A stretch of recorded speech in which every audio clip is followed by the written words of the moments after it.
Morrissey and not mentioned us, that tried to make a, he's very, very clear that he supports our party, and I'm very proud of him. And I do wish that when people on our apparently on our side of the debate talk about this, they could remember actually that we exist and that Morrissey got in trouble for supporting us. So, do you think that democracy is dying in this country? Democracy is an aspiration rather than a reality. Humans are flawed. We're never going to achieve perfect democracy.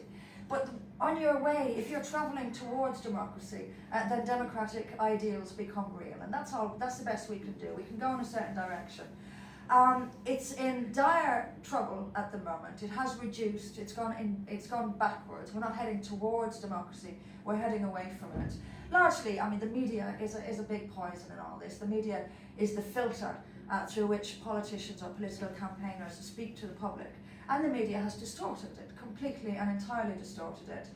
That's a huge problem in this. So that's a problem with democracy, because the elector is not getting an accurate message from the campaigner thanks to the media. So that's a big detriment to democracy. We've also had democracy is being actively demonised by our politicians. We have this questioning, mainstream media questioning the value of democracy. I mean, you have a senior BBC journalist openly stating that, I think it was Emily Maitlis, was it, who said, well, democracy is all well and good, but isn't there times when democracy gets things wrong? This is shocking. These are senior journalists, influential journalists, and they're, getting their little digs in at democracy. And of course, the big insult to democracy that has happened is Brexit. And Brexit was voted for fair and square. It actually wasn't fair and square, because the bias was totally in favour of Remain. But Leave won anyway.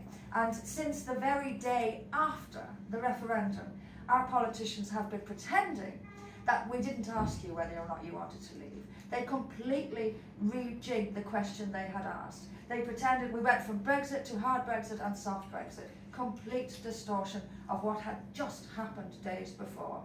That's a big damage to democracy.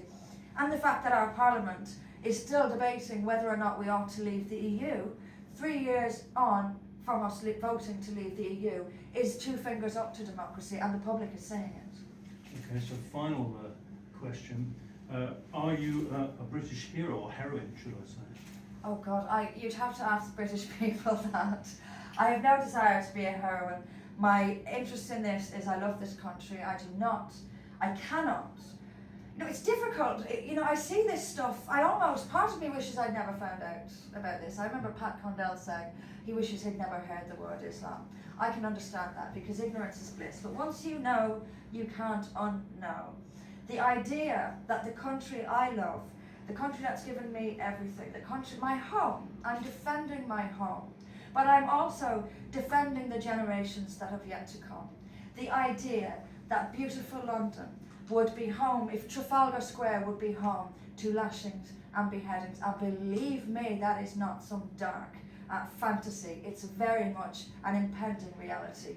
The idea that that should happen is I can't.